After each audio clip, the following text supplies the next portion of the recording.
Dire la vérité ou vendre? Ce n'est pas nous-mêmes que nous prêchons, mais Jésus-Christ comme Seigneur, 2 Corinthiens 4 verset 5. Shalom, amis bien-aimés du Seigneur Jésus-Christ. L'évangélisation est très différente de la vente de l'évangile. Si la vente de la Bible est motivée par un gain personnel, pour obtenir de l'argent, de la renommée et d'autres motivations cachées, l'évangélisation consiste simplement à dire aux autres ce que nous savons de Jésus-Christ.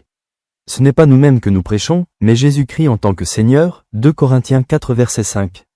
Il n'y a pas de tromperie, aucune fraude, dites simplement la vérité, la vraie vérité, rien d'autre, juste la vérité avec amour, avec la puissance du Saint-Esprit, puis laissez les résultats à notre Père Céleste. J'invite Monsieur Christian Suarto d'Internet Solutions, un seul, à accompagner les éloges de la belle famille d'âge, Kessia, Actra Cassie, Père, tu es vraiment bon. Ton amour est abondant dans ma vie. Père, je te remercie. Vos bénédictions que vous m'avez accordées aujourd'hui. J'exprime ma gratitude pour le jour que vous m'avez offert. Ton amour et ta miséricorde ne finissent jamais. Toujours nouveau et jamais trop tard votre aide. Grande est ta fidélité tout au long de ma vie. Quand nous pensons à l'évangélisation, quelles images nous viennent à l'esprit? Un grand stade plein de monde? Un petit livre avec une série de schémas? Un disciple du Christ portant une épingle avec une image de poisson? Un fervent croyant qui se dispute avec un idolâtre? Un vendeur qui convainc les gens réticents d'accepter Jésus?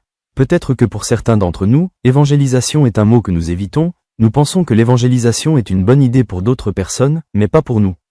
Comprenons que l'évangélisation n'est pas comme un voyageur de commerce qui force les gens à acheter ce dont ils n'ont pas besoin.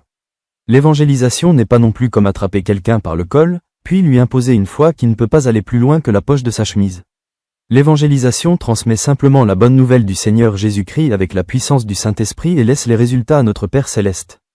Avec cette joyeuse nouvelle, chaque personne qui nous rencontre, un rayon de joie déborde de la personne qui nous a rencontrés. Amen. L'inspiration d'aujourd'hui, nous qui connaissons la joie du salut en Jésus, ne devons pas la garder pour nous.